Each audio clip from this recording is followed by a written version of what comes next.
puncaknya itu kira-kira sudah 5 tahun yang lalu ini. Wah, di situ puncaknya karena dia mencapai harga 150 per kilo. Wah.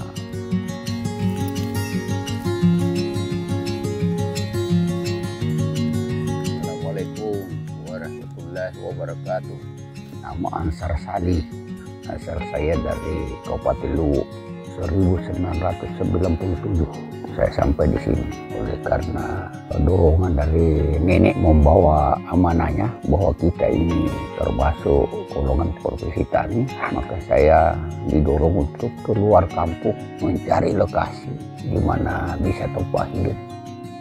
Yang dulu itu anak memang yang paling berat dulu.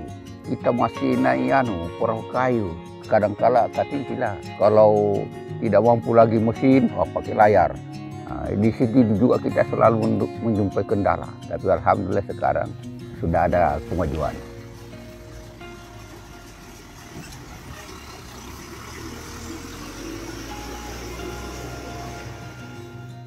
Setelah itu saya diterima oleh pemerintah setempat membangun di sini.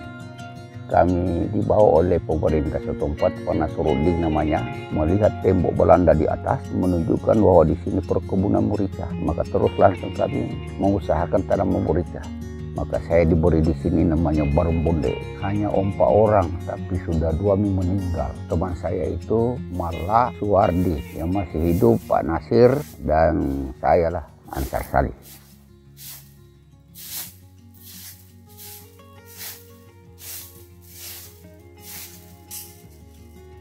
Oh, yang menjadi kendala di situ bibitnya itu nambah sangat sukar sejak didapatkan kaki tidak keluar kampung. Jarak-jaraknya itu ada hampir 20 kilo jalan kaki melalui jalan setapak saja sampai dapatkan bibit lokal. Memang sudah ada di daerah Wasiku lebih 10 kilo hampir ada, tapi dari Tenggara lah banyak karena memang itu ada lahan ladang merica di sana. Waktu kondisinya ini luar biasa, hutan lebat. Perjalanan 7 kilo masuk hutan. Nah, sampai kami tinggal di dalam hutan itu, ya kadangkala kita makan daun kayu, kadangkala tidak. Kalau habis bekal lagi, makan daun kayu. Yang penting semangat harus maju terus. Itulah di segi konsumsi itu yang paling berat dulu itu. Sampai karena orang di luar itu sudah kayak saudara, sudah diajak keluar cari tanah yang subur, tanami padi ladang istilahnya. Itulah menjadi bekal kami sebagai penunjang hidup di sini.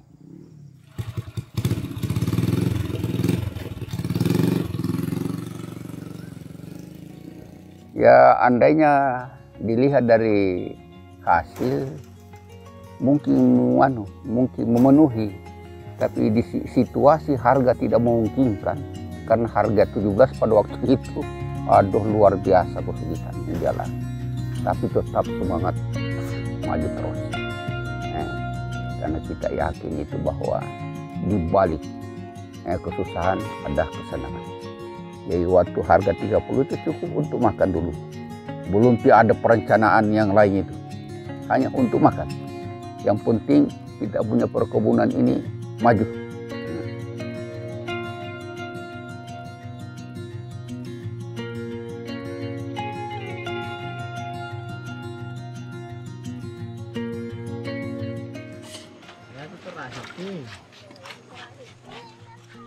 Baru menjelang tahun 2000. Karena hidupnya orang di sini hanya hasil hutan. Nanti setelah dilihat di sini, dilihat perkembangan, wah agak berhasil ini orang. Maka dia turut juga mengembangkan pertanian lada. Nah, ditambah lagi harganya memang sudah memuaskan pada waktu itu. Tapi sekarang saya lihat ini dari kabupaten lain sudah ada juga, dari Mamuju, dari Makassar, Bugis, ada juga dari Gorontalo, sudah banyak di sini. Dari Kalimantan pun ada. Melihat barangkali ini situasi merica ya betul-betul memungkinkan. Nah, sampai dia berdatangan. Lebih apa namanya, lebih enteng ini muridnya karena mulai penanamannya saja cepat. 1,5 tahun sudah mulai berbuah. Malah dari bibitnya juga itu terdiri dari 3 macam. Bibit jalar, sumur panja istilahnya, dan ada juga dikatakan dadanya. Kalau bahasa di sini saya tidak tahu kalau dari bahasa pertanian. Nah, jadi dada itu 7 bulan sudah berbuah. Jalar 8 bulan sudah berbuah. Kalau sumur panja 8 bulan berbuah. Yang menjalar itu 1,5 tahun sudah berbuah.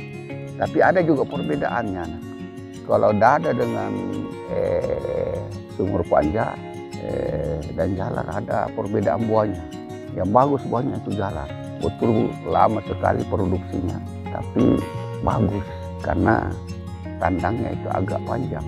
Kalau dada dengan sumur panja agak pendek-pendek dia punya tandang. Itu perbedaannya. Dari dulu itu karena memang kami tidak ada bibi, jalar semua. Akhirnya setelah berhasil itu banyak orang datang ambilan bibi. Kalau kami punya perencanaan, kami usahakan bagaimana supaya sukses terus. Jangan menurut. Tanaman merica ini bukan tanaman nasional tapi internasional. Makanya itu kami giat betul mau kembangkan terus. Saya tidak tahu itu anak pada tahun berapa itu ada tim dari Jakarta meneliti juga ini merica. Sampai disampaikan sama saya bahwa merica ini sudah masuk standar. Tapi saya tidak tahu standar apa. Karena saya tanya standar apa Pak? Bilang belum ditahu. Tapi setelah diteliti di Jakarta sudah masuk standar. Ungkapannya itu kira-kira pedis, harum, tanda ekspor. Ya tinggal kita ini mengolahnya secara bagaimana mengolah secara baik. Makanya itu kami tunggu-tunggu juga arahan dari bimbingan pertanian. Tapi selama di sini belum ada. Ada sih di luar tapi di Barung Ponde belum pernah masuk.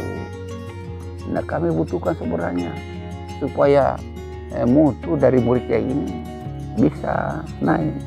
Yang kita harapkan ini dari bagaimana mengolah secara profesional. Harapan saya bagaimana ini apa yang diharapkan pemerintah itu membangun, kita juga bagaimana kampung ini bisa terbangun sebagai kampung juga. Dan alhamdulillah kami yang ompa ini tinggal 2 saya. Generasi yang pertama sekali agak-agak kewalahan. Makanya itu saya selalu berhubungan pemerintah bagaimana supaya diberikan semangat, arahan supaya ada bantu semuanya untuk membantu di sini.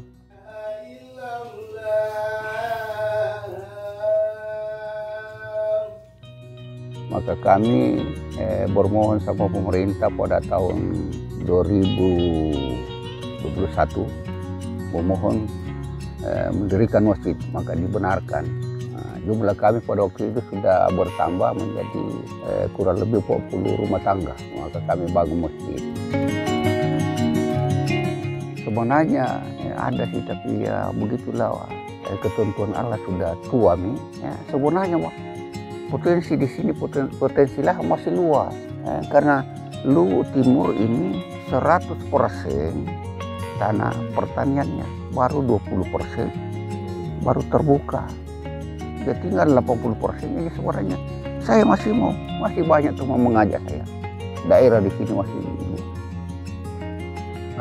Itulah yang kami harapkan bagaimana generasi baru, pemuda yang betul anak-anak ini yang di belakang bisa meneruskan karena masih luas potensi.